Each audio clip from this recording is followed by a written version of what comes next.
विक्रम को हवेली में अजीब एहसास तो हो रहा था, लेकिन वो एक बहुत ही हिम्मत वाला व्यक्ति था।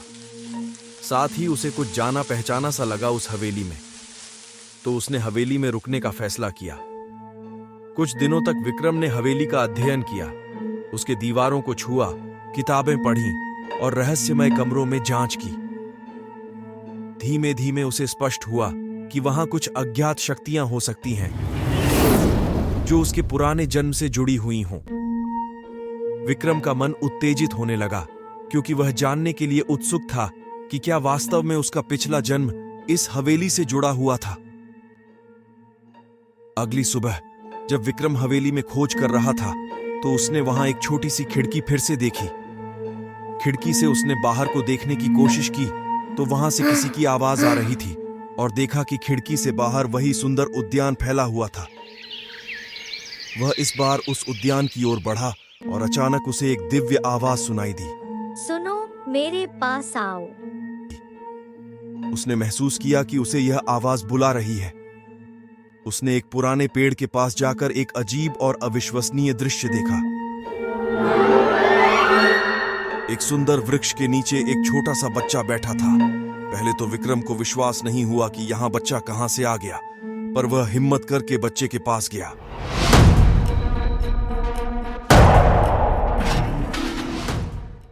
विक्रम ने बच्चे के पास पहुंचकर उससे बात करने की कोशिश करी, तो विक्रम को उस बच्चे ने बताया कि वह अपने पिता से मिलना चाहता है। तभी विक्रम की आंख खुल गई।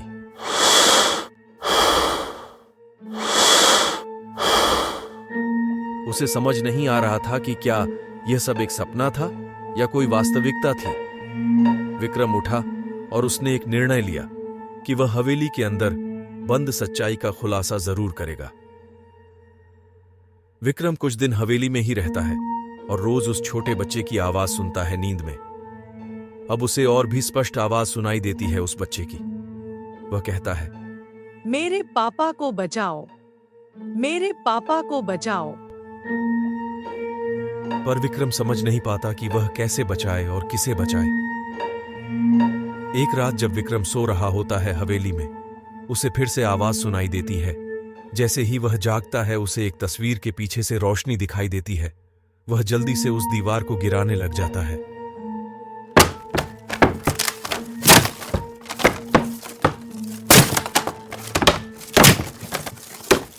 विक्रम जैसे ही दीवार तोड़ता है, उसे नीचे जाने का रास्ता दिखाई देता है। नीचे जाने का रास्ता बहुत ही टूटा हुआ था और वहां बहुत ही अंधेरा था। जैसे तैसे नीचे तहखाने में पहुंचते ही उसे जो दिखता है उसे विश्वास नहीं होता।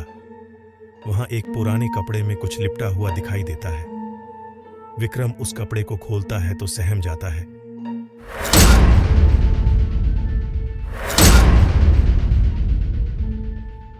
क्योंकि उस कपड़े में एक कंकाल दिखता है। वहीं साथ ही में एक पुरानी किताब दिखती है जिसमें एक कहानी लिखी होती है जो एक बच्चे के पिताजी ने लिखी होती है। उस किताब में लिखा होता है कि कैसे हवेली के मालिक ने उसे यहाँ लगभग 100 साल पहले कैद कर दिया और कभी बाहर जाने नहीं दिया, और ये सब जुल्म उस हवेली के मालिक ने उसके बच्चे के सामने किया था, और उस दिन के बाद वो अपने इकलौते बच्चे को कभी देख नहीं पाया। उसका बच्चा भी अपने पिताजी को तहखाने में बंद होते देखता है और शायद हवेली के मालिक द्वारा मार डाला जाता है। अब विक्रम को सब समझ आता है कि हो ना हो, जो बच्चा उसे इस हवेली में दिखता है वह इसी व्यक्ति का बेटा है जिसने यह किताब लिखी है और जिसे इस तहखाने में बंद किया था। उस बच्चे को शांति नहीं मिलती और वह अपने पिताजी को तहखाने से बाहर निकालने के लिए जाने कितने वर्षों से उसी हवेली में भटक रहा था। विक्रम को फिर से उस बच्चे की आवाज सुनाई देती है। वह कहता है, पिताजी, आखिर आप आ गए। अब मैं जा सकता हूं। मेरा फर्ज पूरा हुआ। आज उस बच्चे को शांति मिली जब विक्रम उस तहखाने तक पहुंच गया। विक्रम को भी सब याद आ जाता है। वह बच्चा इतने सालों से विक्रम का ही इंतजार कर रहा था, क्योंकि विक्रम ही उसके पिछले जन्म में उसका पिता था। यह कहानी प्रेम, समर्पण और पारिवारिक संबंधों की महत्वपूर्णता को उजागर करती है, जो समय से भी परे है।